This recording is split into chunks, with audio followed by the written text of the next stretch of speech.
Hello again, my name is Dennis Creehan, and I'm here today to continue with tape 2 on the Wing T Racehorse Practice Philosophy tapes.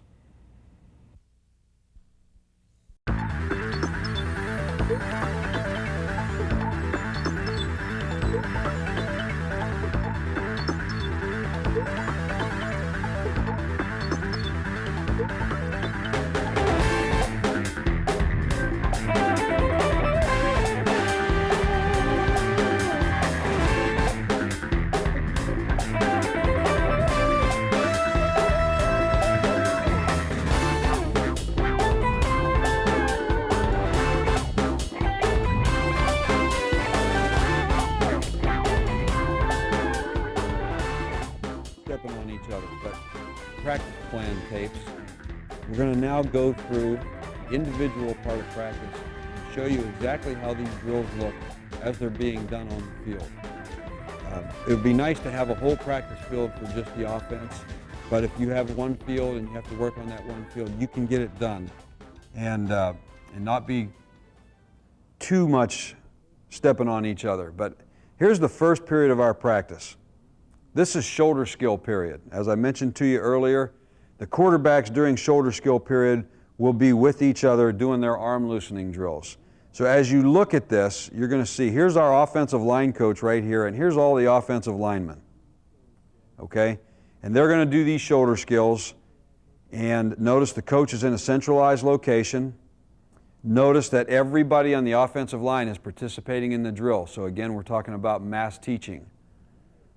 One other thing that I want to mention, and I forgot to mention this in the racehorse introduction, but we're going to go on sound cadence in all of our drills.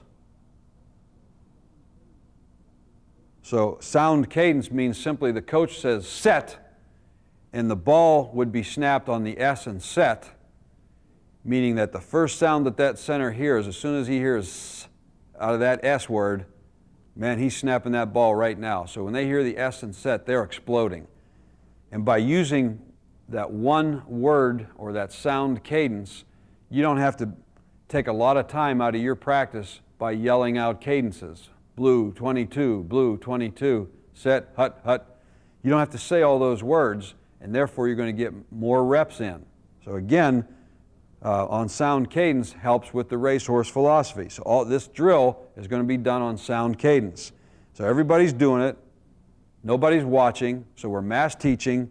The coach is in a centralized location. He's in an area where he can see all of his players. And you'll notice that for this drill, for shoulder skill period, there's going to be a center blocking one of those big bags and another center or any other lineman really holding that bag for that center. Okay, and then you can have combinations, you can have centers holding for guards and vice versa, guards with guards, tackles with tackles, however you want to do it. But there's going to be one big bag for each two offensive linemen. Okay, so there's a bag for each pair of linemen.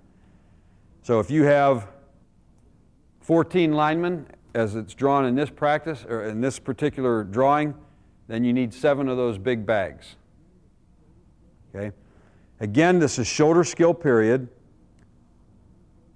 And again, the line coach is here. He's doing his drill. Over here on the sideline, here's our running back coach. He's doing his shoulder skill drill. And again, there's a fullback blocking a bag with another fullback holding the bag for him. Okay, left halves, right halves, and the coach here in a centralized location. Over here on this sideline is the receiver coach. And now here's the tight ends blocking bags held by other tight ends, and the spread ends blocking bags held by other spread ends, the coach in a centralized location. And then obviously then while the team is working on their shoulder skills, the quarterbacks are working on their arm loosening drills. So here's our quarterbacks down here with their coach in position to supervise them. All right, now the shoulder skill period is a period where we're going to work on these 4 drills. We're going to work on the fit, strike and a blow, step and hit, and run and hit.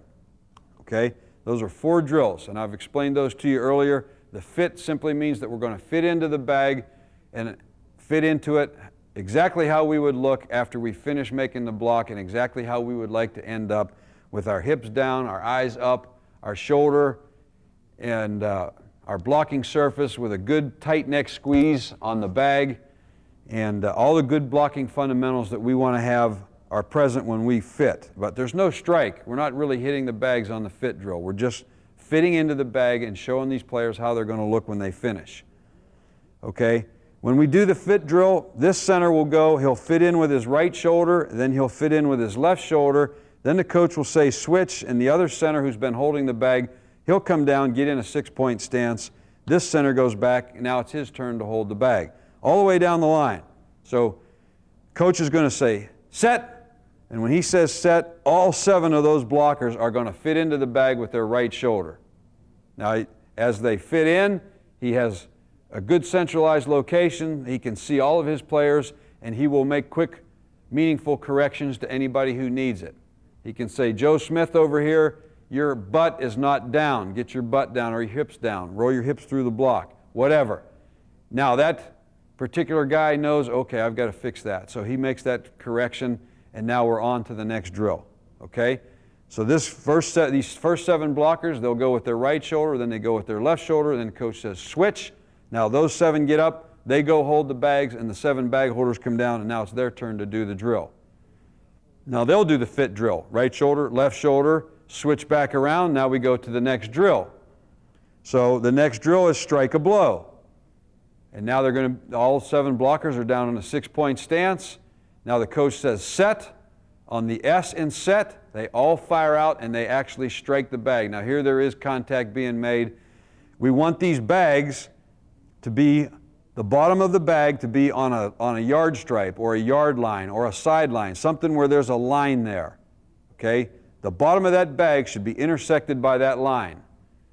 When the coach says set and these blockers strike the bag, we want to see the bag get knocked off of the line. That way we know there's some strike and there's some force in this man's block, okay? Strike a blow means that we're in a 6-point stance. The coach says set, we uncoil out of that stance, we strike the blow on the bag, and we finish the block looking exactly like we did when we did the fit drill. Our hips are down, our eyes are up, we've got a good tight neck squeeze between the blocking surface and the bag, and all the good blocking fundamentals that we're emphasizing take place, and we can check for them. As the coach says strike a blow, when we first start out in practice, we'll have them strike a blow and hold it. So he says set, they strike the blow, they hold their position. Now the coach can check them to make sure the fundamentals are in place. Later on down the road, after the year gets going and after the kids really understand strike a blow, we will say, okay, now we're going to rapid fire strike a blow. So that means we're going to go 3 times fast. So the coach will say set, they strike the bag, they recoil and set back up. Set, they strike the bag again, set back up. Set, they strike the bag again. And now on the 3rd one, they can either hold it or they can come back depending on whether or not the coach wants them to hold it. Now they go with their left shoulder. Strike a blow, left shoulder. Set, all 7 blockers fire out, hit the bags, come back, set, hit the bags again, come back, set, hit the bags a 3rd time, and now they can hold it or the coach can yell switch at that time. We normally, when we do rapid fire strike a blow, we'll hold it on the 3rd one, just to keep emphasizing that good finish. Okay? So each of those 7 blockers, he gets to go strike a blow right shoulder, then strike a blow left shoulder, and then he stands up and he switches places with the guy who's been holding the bag. Okay? Now it's that man's turn to come down, his turn to block. Strike a blow right shoulder, strike a blow left shoulder, switch around, now on to the next drill. The next drill is what we call step and hit. Now we elevate these guys to a 2-point stance. We get them about an arm's distance away from the bag, and we tell them to just rest their forearms on their thighs. We're not going to put them in any kind of a stance yet. We're just going to rest the forearms on the thighs, and we're going to say step and hit. Now when we say step and hit, we're going to concentrate on taking the first step with the foot opposite the shoulder they're going to strike with. So let's say we're going to go step and hit, right shoulder on sound. Now we tell the players that, and that should tell them that they're going to step with their left foot because we're going to strike with the right shoulder. Again, that's opposition. That's natural to your body's movements. So we take a short step with the left foot, And the step is nothing more than the heels replacing the toes. We don't want a long, over-exaggerated step because then we lose our power base. We just want that short step. And now the coach can do this drill two ways. He can say step and hit, and he can do it by the numbers. In other words, set, they take the first step and they hold it. Now the coach checks them all to see that they've stepped with the correct foot and that they also have the correct arm and shoulder cocked, ready to make the block. Okay? Then he says, 2. And now on 2, they finish the block. So on 2 now, the right foot comes along with the right shoulder and the contact occurs, and then the left foot will move, taking the third step kind of in a natural basis. It just flows naturally. So the coach can do this drill by saying step and hit by the numbers. Now they take the first step, hold that, he checks it, he says 2, and now they finish the block. Or the coach can say step and hit, rapid fire. Okay, and that means now he's going to say set, and that lineman steps with the left foot, strikes with the right shoulder, and finishes up with that third step that occurs naturally. Then he resets, and they can go again. Step and hit, bang, step and hit, bang. Get 3 shots at the right shoulder, then come back. Now we're going to go with the left shoulder. Step and hit either by the numbers or by rapid fire. Okay, but each lineman will step, hit, come back, step with the other foot, hit with the other shoulder, come back. Now they switch places, and the other man who's been holding the bag, now he takes his turn. He'll go step and hit right shoulder, step and hit left shoulder, then he comes back, and now it's his turn to hold the bag. All we're doing in this drill is we're getting everybody on the team a chance to learn opposition, to step with the left foot if they're going to block with the right shoulder, or the right foot if they're going to block with the left shoulder. And the last drill is what we call run and hit, and now in run and hit we back the blockers all to 4 yards away from the bags, and we still tell them to step in opposition. So if I'm going to run and hit and I'm going to contact with the right shoulder, my first step is going to take off with the left foot. So we get about 4 yards away, we go run and hit, right shoulder, on sound. When the coach says set, all 7 linemen fire out. They hit the bag, they drive the bag, they swing their tail, and they finish the bag in a certain direction. If we're going to block with the right shoulder, we'll finish to the right direction and vice versa, left shoulder, left direction. So we get a little bit of finish involved in this drill as well. And that's it. That's the 4 drills that we do in shoulder skill period. As you look at our field, the linemen are in their corner and they're doing their shoulder skill period. The receivers are over here on their sideline, they're doing their shoulder skill period. Over here on the other sideline, there's the running backs, they're doing their shoulder skill period. Over here in the middle is the quarterback coach, he's doing his arm loosening period. So as you look at our practice field, as a spectator watching this practice, you're saying, my God, that really looks like an organized practice. Every guy on the field doing the same drill, being coached the same way, and they're all doing it at the same time. And the other comment that you're going to make as a visiting coach is you're going to say, geez, these guys use every single player. There's not one guy out there standing around. Everybody on that offense is involved in doing a drill right now. And that's shoulder skill period. This is an example of cross-training and it's an example of mass teaching. Everybody's learning all their techniques and everybody is doing the drills. Nobody's standing around. That's mass teaching for sure. A lot of reps, racehorse philosophy.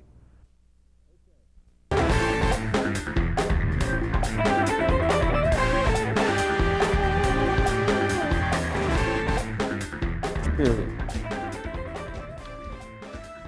This is what we call our routine period, and that looks like this. Now again, as you look at this drill, when it's set up, you're going to have the offensive lineman down in their area of the field with the line coach with them. Over here on this sideline, here's the receiver coach. He's coaching the tight ends and the spread ends. So he's got all his guys with him. Over here on this sideline is the running back coach, and he's got all his guys with him. And then down here on this sideline is the quarterbacks who are working with centers, and they're working on their hand-up exchange. Okay? We also practice footwork with the quarterbacks at that time, and we also practice firing out with the centers at that time. But the main objective of this little drill going on over here is to coach that snap technique. And once those quarterbacks learn how to execute the snap technique, they'll be your best snap coaches. They'll be able to teach the center quarterback exchange better than anybody. Okay? So it's routine period. Everybody on the field is doing our routine drill. The quarterbacks are working on their hand-up period. Okay, now, what is routine period? Well, again, there are 4 drills. First drill is nothing more than checking the stance. The second drill is what we call bird dog. The third drill is a takeoff drill. And the fourth drill for the linemen and the tight ends is a pulling drill. For the running backs is a 3-step or 1-step motion drill where they learn to time motion. Okay? All right, now, let's just take the offensive lineman, for example. Now, what we're going to do is we're going to put all the offensive linemen out there, and some of the centers may be missing because they may be working with the quarterbacks. So the centers have to either miss the routine period or they have to miss some of the shoulder skill periods so that they get time to go down and work with the quarterbacks on hand-up exchange. But let's just say right now the centers are with the coach. Now what we'll have is the centers right in the middle of the drill. 5 yards behind the first center is the second team center, and 5 yards behind him is the third team center, and on depending on how many players you have. To the left of the center, 5 yards away, is the left guard. 5 yards behind him is the second left guard, and 5 yards behind him is the third left guard. To his left, 5 yards away, is the left tackle. 5 yards behind him is the second left tackle, and so forth and so on. To the right of the center, 5 yards away, is the right guards, spaced 5 yards behind each other. 5 yards further out from that are the right tackles, and their backups are 5 yards behind them. So now you have this nice line of people, and you have the coach right in the middle, and he's in a centralized location, and he can see every one of his linemen either with his peripheral vision or just simply by turning his head quickly side to side. Okay? Now, the first thing he does is he puts all those guys down in their stance. Okay, and while they're getting in their stance, obviously the running back coach has his guys getting in their stances, and our halfbacks also have to work on wingback stances in this drill. Our spread ends and our tight ends are working on their stance. And obviously they have to learn a stance for when they're in tight and another stance for when they're out wide. So they're working on 2 different stances as well. But everybody works on their stance. And we coach the stance with all the details. And I'm not going to go into all those details now. They will all be on our technique tapes.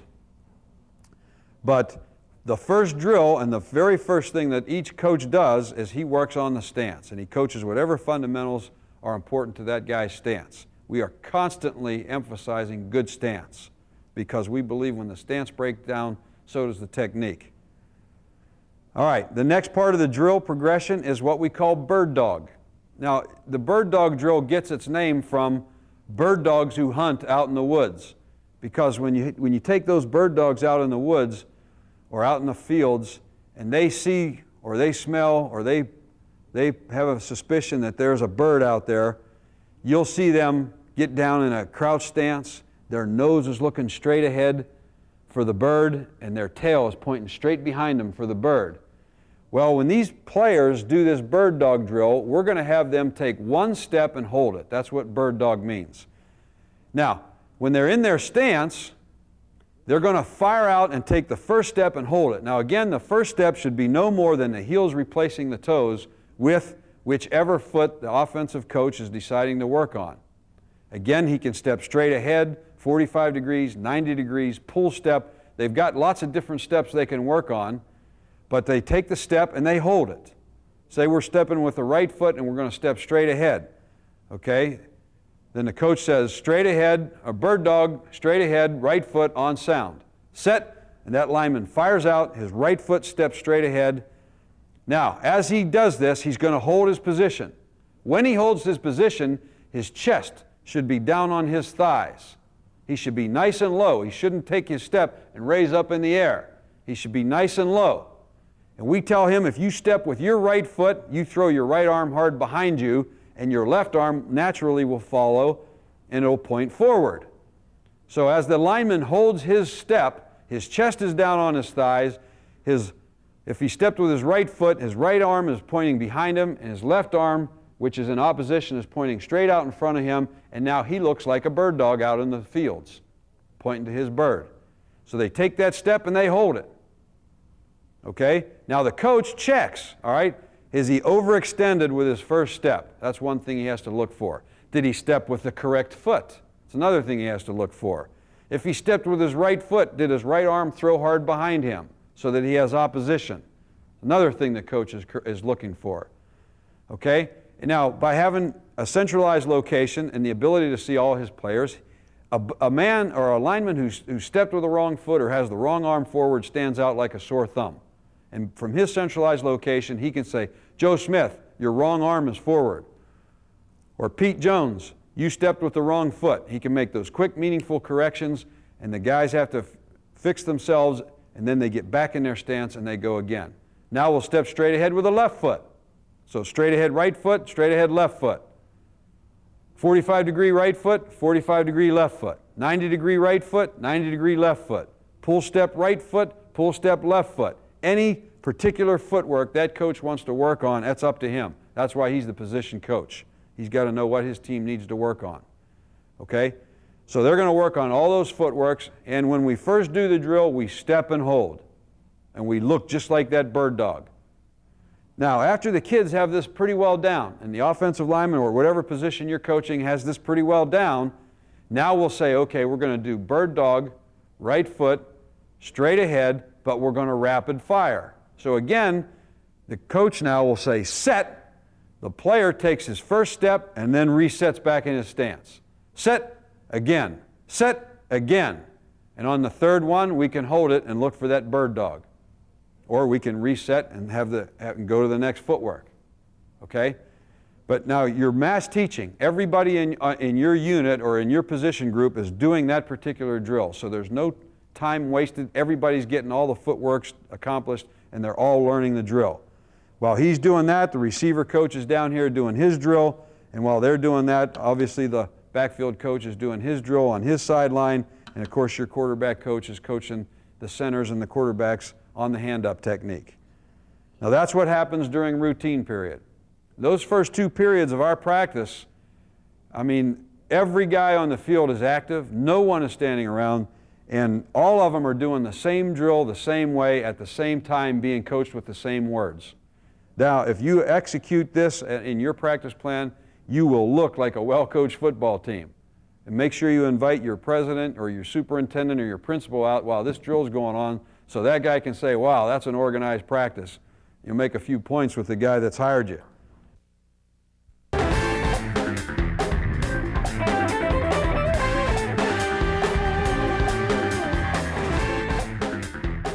Okay, now what I'm going to do next is finish the running back drills, and then we'll go to the ends, and then we'll go to the linemen, okay? The next drill in the practice plan, in the individual practice plan for the running backs, is what we call handoff drill. All right, now you'll see that if we have enough people, we'll have 2 stations of fullbacks. If we don't have enough people, then we'll only have 1 station of fullbacks. But what we have is a center, a quarterback, a fullback, and then backups behind the fullback, okay? The handoff drill is simply execute handoffs. Okay, so if we're going to give the ball to the fullback on 87 cross block, then he works on 87 cross block. As soon as he finishes, the next fullback runs up, he's ready to go, and now the quarterback sprints back. This is a conditioner for the quarterbacks, by the way. He has to execute his technique, sprint back, get ready, go again. Execute the same technique with the next back. And then all we're working on is handoffs, okay? Over here, you might have another center, another quarterback, another fullback, and maybe some more backups, and maybe they're working on 83 cross block to the right. So we're working on cross block left with some of the fullbacks and cross block right with other fullbacks, and as they come to the end of the lines, they switch lines so that they get both plays. Okay? While that's going on at the same time, and they're all independent cadences. So this quarterback says set, his group goes. This quarterback says set, his group goes, and again, we're going on sound, which saves time. We don't have to waste a lot of time with cadence calls. Okay, at the same time that drill is going on, there's another drill up the field a little bit where the left halfbacks are receiving the handoff. And let's say the left halfbacks are working on sweep to the right. Okay? Now the quarterback says 21 or sweep right, whatever. He'll take the snap, he'll reverse pivot, he'll give the ball to the halfback who runs his good sweep technique.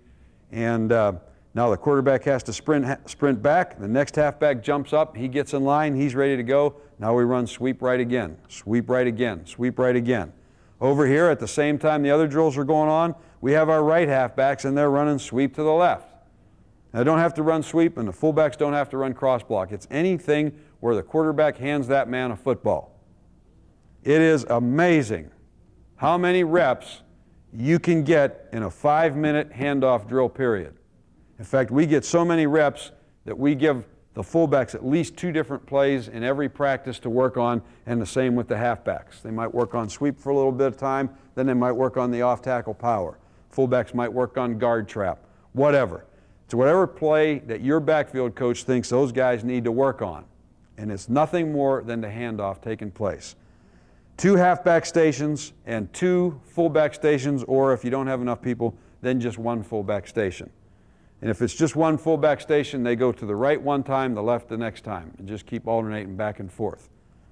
That's handoff drill. That is never more than a 5-minute period for us, because you get so many reps in a 5-minute period, you won't need more than that. Toward the end of the season, when the time starts getting short and it gets dark early, we'll cut this down to a 2 or 3 minute period and still get a lot of reps in. So this is something that goes real fast. Great conditioner. The other thing that I want to mention to you is after a certain period of time, actually about 1/3 or 1/4 of the time, each quarterback should rotate.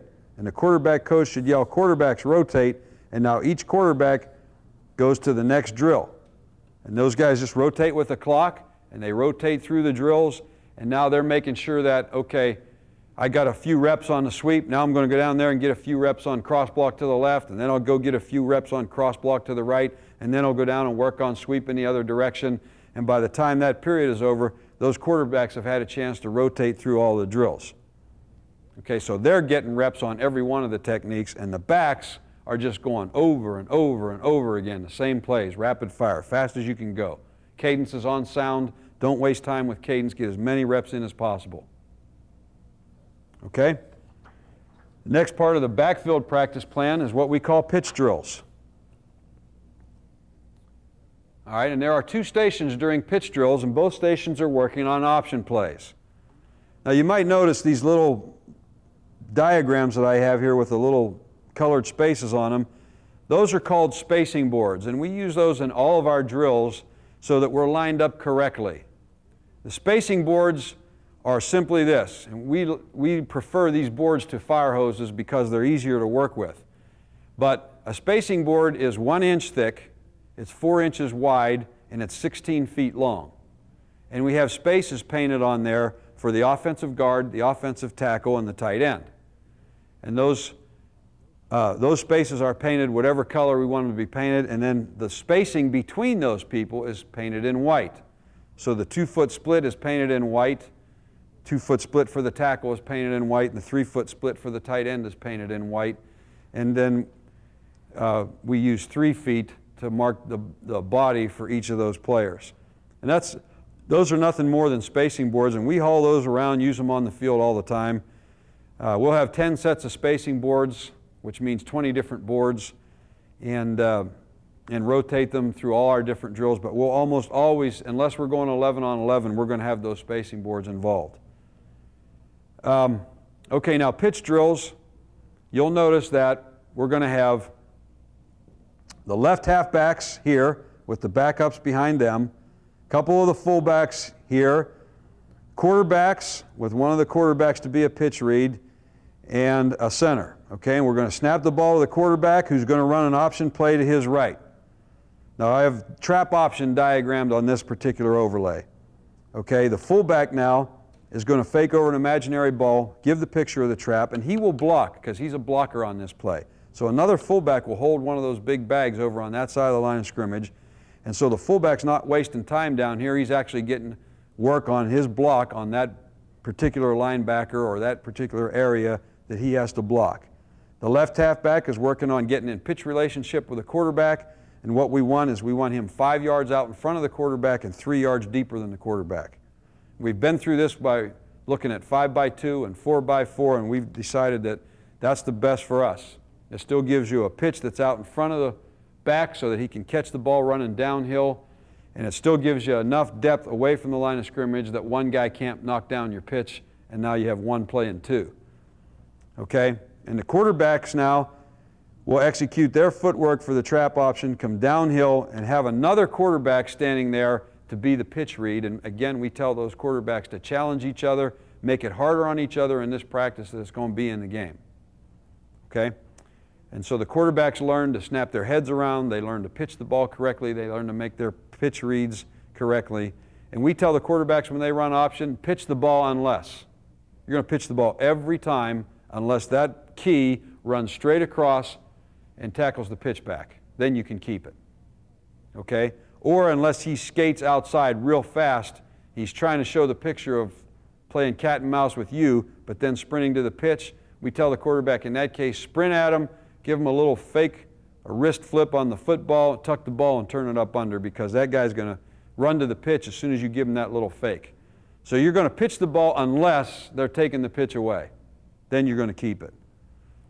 Okay, and that station is here. A few yards up the field is another station. We have another quarterback, another fullback, and all the right halfbacks right here. And now they're going to run trap option to the left and pitch the ball to the left halfback, who's also working on getting in pitch relationship. And again, another fullback will hold the bag, and another quarterback will give the pitch key. And that's our pitch drill period. And again, in 5 minutes, it's amazing how many reps you can get on pitch drills. As a matter of fact, if we have a 5-minute period, we always script 2 different option plays to work on, because you just get so many reps on that play. All right? And that's the pitch drill period for the backs. All right, the next period for the backs is what we call full backfield technique. All right? When we do full backfield technique, it's exactly that. The entire backfield is there. Okay?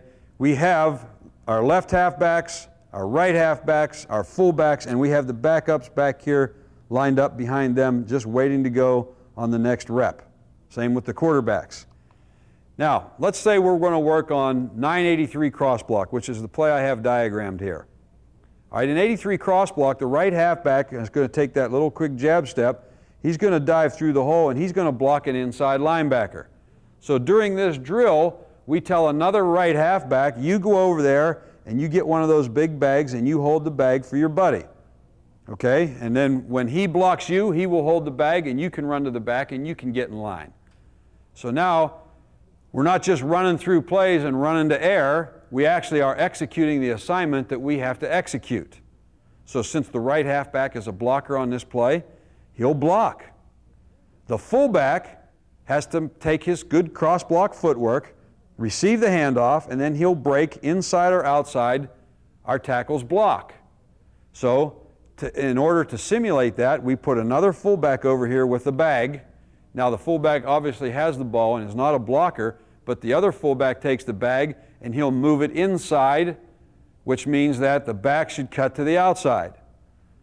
Or he'll move it outside, which means now the back cuts to the inside.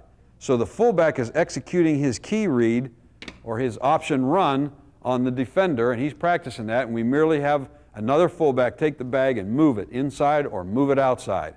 Now that fullback can figure out his cut based on that. Our left halfback's assignment is to go in 3-step motion, sprint through the backfield, and block the first free man at the flank on this 83 cross block play. And so he does exactly that, and there's another left halfback over there holding that bag, and our left halfback blocks him, and then that's his turn now. After he blocks the bag, he holds the bag, and now these 3 guys, they come back here, and they get in line, and now they're going to jump up. And as soon as we run that play with that group, the next group jumps up, and they are ready to run the play as well. So again, you're going to get a lot of reps. If you set the drill up correctly, everybody can work on their technique. You can still get a lot of reps. And if you have enough backs that you want to have 2 stations and have the second station going in the opposite direction, back to back with this station, then that's good too. Especially if it's early in camp and you have a lot of freshmen and you want to get them some reps and get them involved. One of the coaches can stand back to back with you and watch those young kids work those same plays going in the opposite direction. They will learn a lot more by doing than they will by watching. The next part of the backfield practice plan is what we call passing with ends. Here we have our set of spacing boards. We have our ends come down and our backs come down, and they all join in the drill. Now right now I have 121 waggle or waggle left drawn up on the overhead, and this is basically routes versus air. RVA, routes versus air. Now in this particular case, I have waggle out drawn up, so the spread end is going to work on running his out route. The tight end has the crossing route where he can split 2 deep or break across versus 3 deep, and the backside halfback has the fly route. The fullback is going to fake through the hole on the guard trap fake, block the inside linebacker if he's a threat to come, or run out into the flat if not. And the left halfback is going to fake the sweep and be a blocker off the backside, and if there's nobody off the backside for him to block, he can flare, and that gives the quarterback the 5th receiver, plus the run option gives him 6 different options. Now we can execute passing with ends this way. Okay, we have our whole team there, they run a specific play, and the quarterback throws the ball to a different receiver every time, or maybe the coach gives him a read and he's got to make the read and throw the ball to the correct guy. That's one way to do this drill. The other way to do this drill is to simply divide up with one of the quarterbacks are over here with the split ends, and they're throwing split end routes. Another quarterback might be over on this side of the field with the tight ends, he's throwing tight end routes.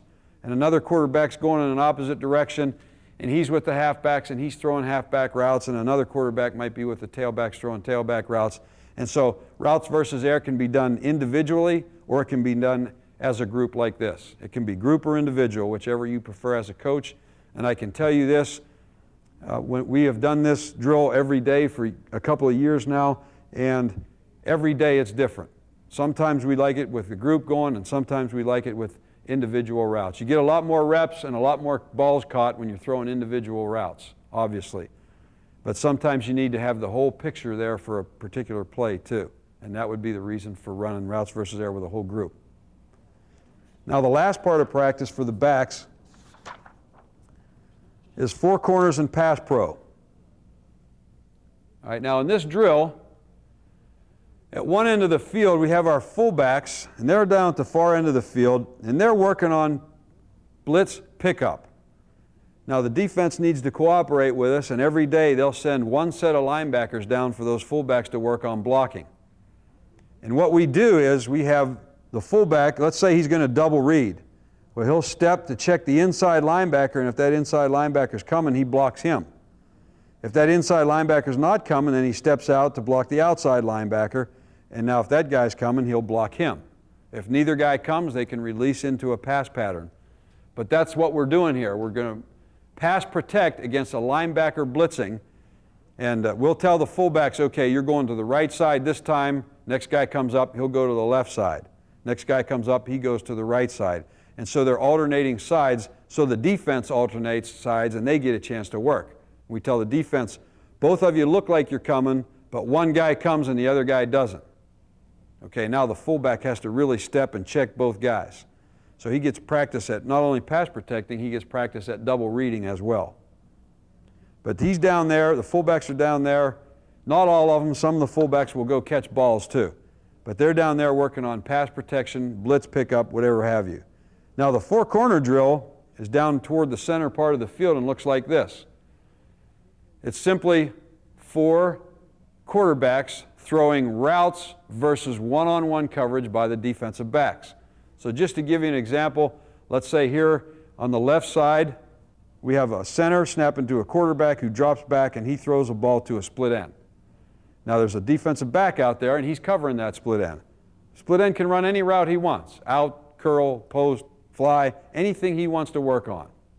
So he and the quarterback just talk to each other, they tell each other which route to throw, and they go ahead and throw it. Okay? That cadence is on him. He's independent. Over here on the right hash mark is another center, another quarterback, and maybe the tight end. And now the tight end, the quarterback takes the snap, drops back, and the tight end runs a route, and a defensive back covers him, probably a strong safety. All right? And going in the other direction, there's another quarterback. He's throwing the ball maybe to the right halfbacks. And maybe the right halfbacks are running some kind of a crossing route or whatever. Quarterback drops back, throws the ball to the right halfback, and there's a defensive back there defending him. And then over on this hash mark, another, let's say the left halfbacks are here, and now they're going to run post route. The quarterback drops back, throws to him, and the DB covers. So that's 4 drills going on at the same time. Again, mass teaching. Again, all the drills being done on sound. Quarterback says set, ball snap. That's it. We're not wasting time with cadence. We're mass teaching. Everybody's getting to do something, and in 5 minutes, the amount of reps you can get, amazing. Just rapid fire, one after the other. Each quarterback's cadence is independent of the other quarterback. So he says set, he goes, they throw the ball there, while this quarterback may or may not be saying set, and he might be going or not. But it's 4 different drills all going on at the same time. Defensive backs in different corners, or maybe the rest of the linebackers come down here and they work on covering the backs and the tight ends. So you can get the linebackers covered in this drill too. But it's 4 corners, structured however you want it, but they're basically throwing routes versus one-on-one man coverage. And we don't care if the defense gets up in our face and presses or if they play back off the ball. It makes no difference to us. All right, everything that you've seen on those overlays is listed on this overlay as part of the practice. This is their progression for individual period. So the quarterbacks and the running backs now, we've seen everything on overlays that is listed here. Beginning of practice was shoulder skills and routine for the backs, while the quarterbacks did loosening and hand-ups. Then they, as a group, went to handoffs, pitch drills, full backfield technique, passing with the ends, and 4 corners and pass pro. And now the quarterbacks, sometimes during 4-corner drills, will send one quarterback over to waggle drill, which I'll show you later as we go through the offensive practice plan.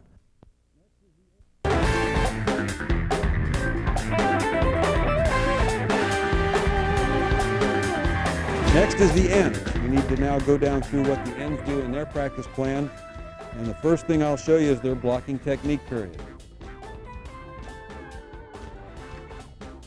Okay, now here's some examples of the blocks that these positions have to execute. Okay, and we'll start with the split ends first. And the split ends, their biggest block and their most important block, the one that we spend the most coaching time with, is the stalk block. And this is the block where you might have an option coming to your side, you might have a sweep coming to your side, you might have some kind of a perimeter run play where you have to break down and block that defensive back. We tell the receiver to run him off the ball. If he's looking at you with his eyes and he's not looking inside at the ball, it's man-to-man coverage, you can run him all the way to the goal line. We would prefer that because then there's no bodies hanging around. So if you can run him off, do that. If not, when he breaks down to start forward, you must break down to start your block. And now from there, it's like playing man-to-man basketball. You shuffle your feet and you slide left or right.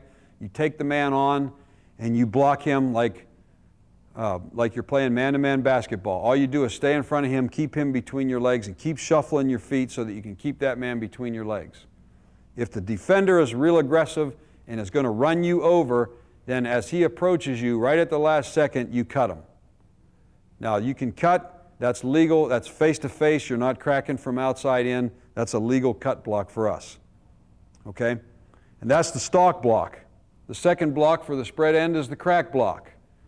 And this is the block, could be on an option play, where the spread end has to come down and block a man who's lined up inside of him. Now for a crack block to be legal, your head must be in front and above the waist. And that's exactly how we coach it.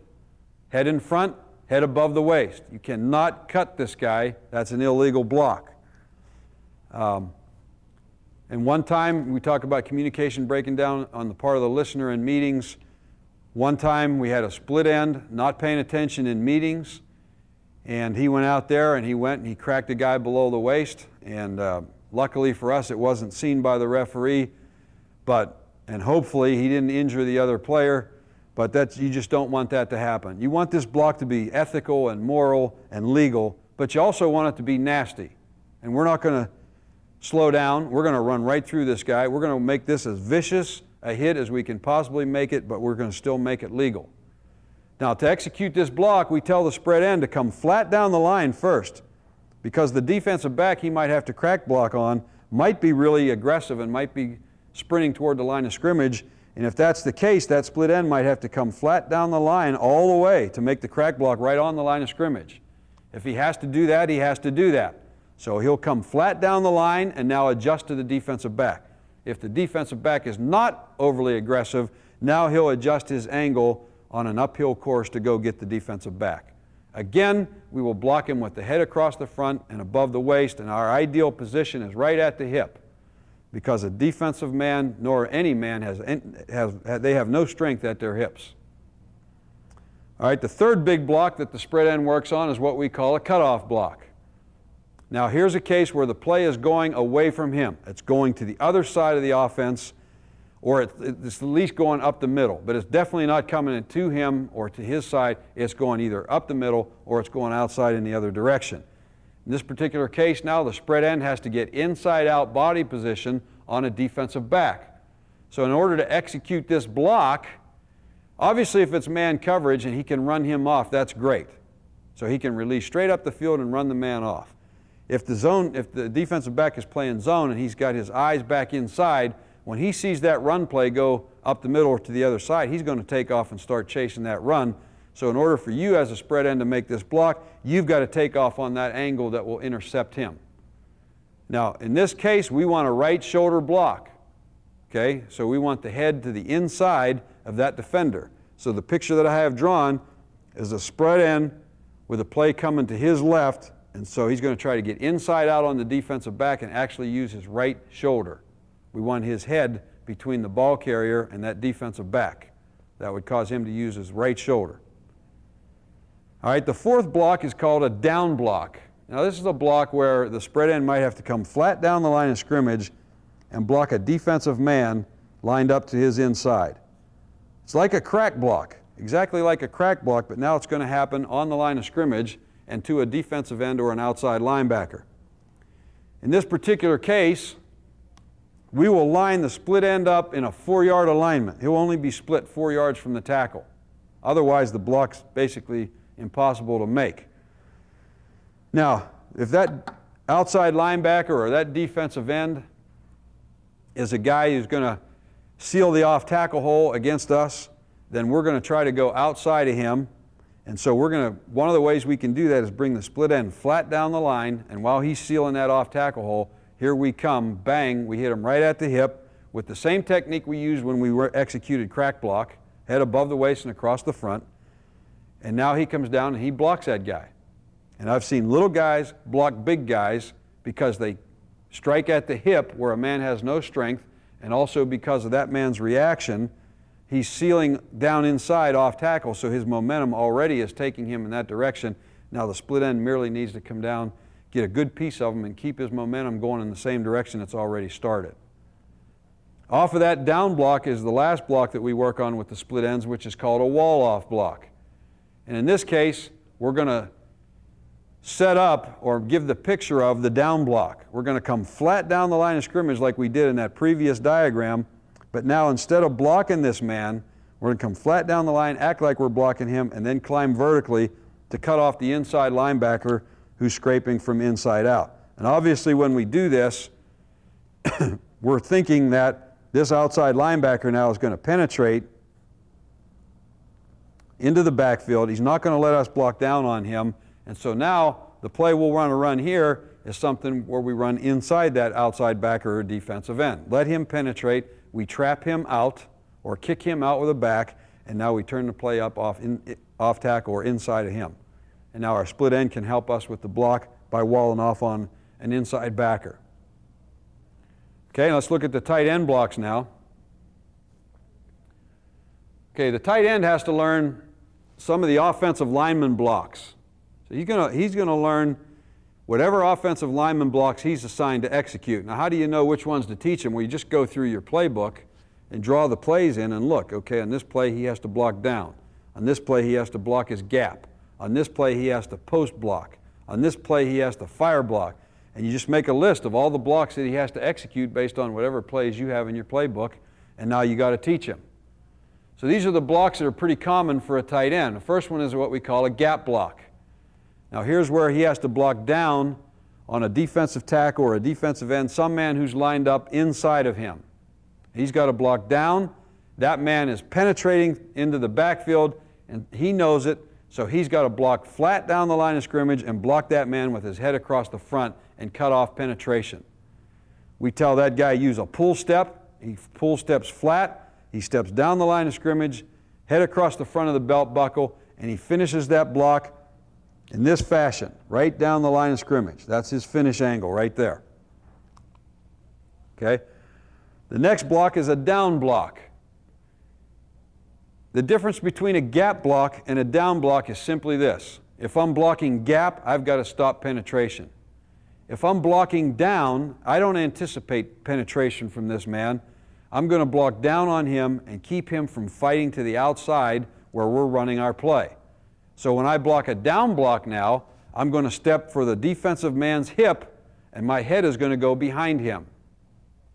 So when I blocked gap, I put my head across the front, and in this diagram, this tight end would be using his right shoulder on gap. When he blocks down, his head goes behind, and on the down block, he's now using his left shoulder.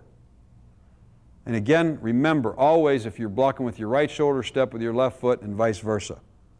Okay, now the down block is finished by the tight end swinging his tail and also taking that defensive man parallel to the line of scrimmage. We want to finish that block parallel to the line of scrimmage.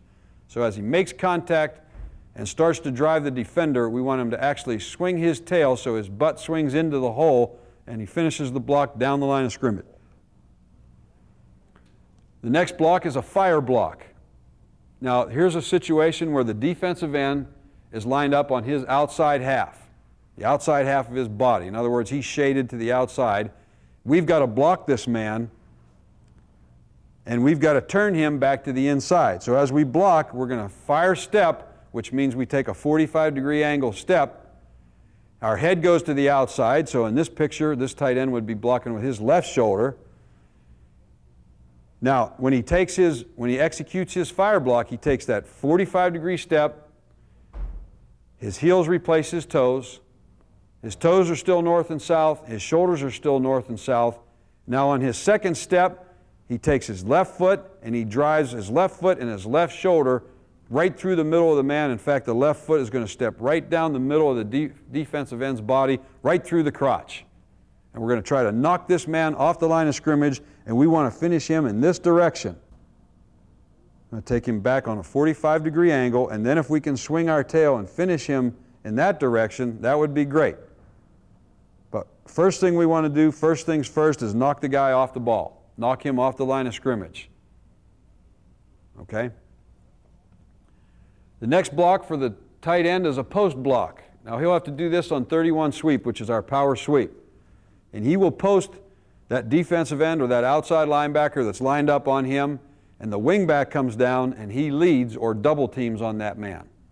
The tight end now can come off the post if there's any threat to his inside seam, or he can continue to knock this man off the line of scrimmage, or we can continue to turn him down inside along the line of scrimmage. But his post block, his head goes to the inside. So in this picture, this tight end would be posting with his right shoulder. Therefore, he steps with his left foot. He'll post with the right shoulder. And we tell our blockers when they post, we want them to bring their contact point from the hip up to the numbers. We're going to be a little bit higher on the post so that we elevate the body of the man that we're post blocking so that the lead block comes right down on his hip and really gets movement on him. We want to expose his hip to the lead double team blocker. Okay, the next block is step and cup. Now this is a pass block for the backside of trap option, the backside of keep pass, and maybe even the backside of cross block if we want to show pass influence.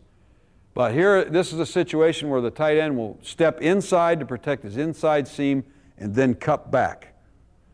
When we step and cup with that tight end, we should know if the inside backer is blitzing or not. So we're going to sneak a quick peek at that inside backer.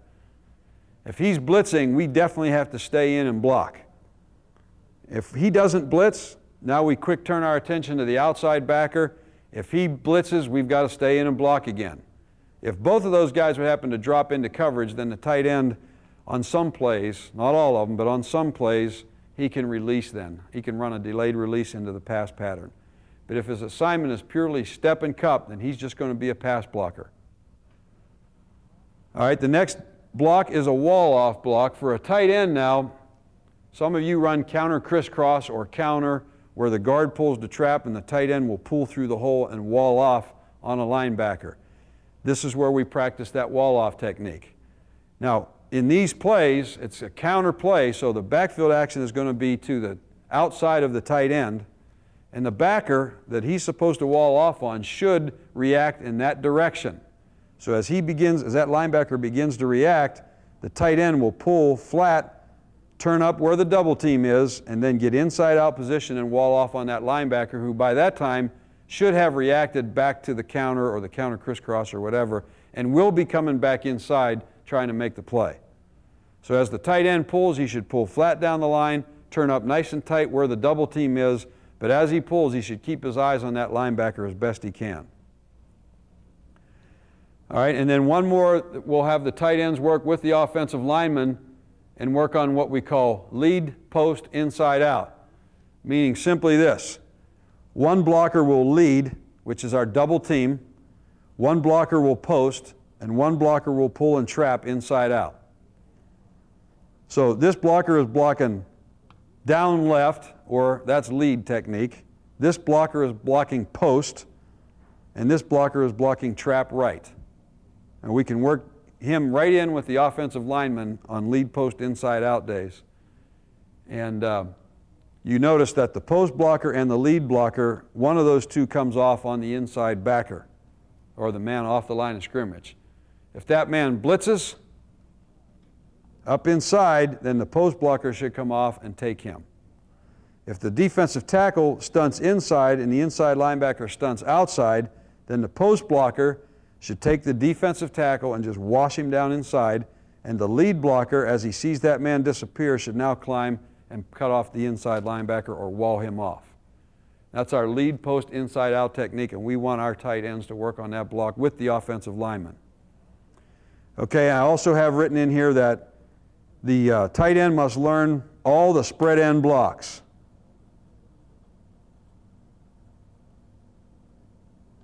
Okay, so not only does he learn these blocks, he also comes over here and he learns the same blocks that the spread end worked on.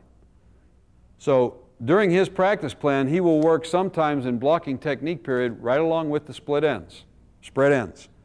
And then sometimes he'll be down there by himself or by themselves working on their individual blocks. Sometimes they'll even be with the lineman working on lead post inside out. The tight end's got quite a few blocks to master in this offense, and he needs the corresponding amount of time to do those. That concludes tape 2 on our Wing T Racehorse Practice Philosophy. Tape 3 will also continue with more of the Wing T Racehorse Practice Philosophy.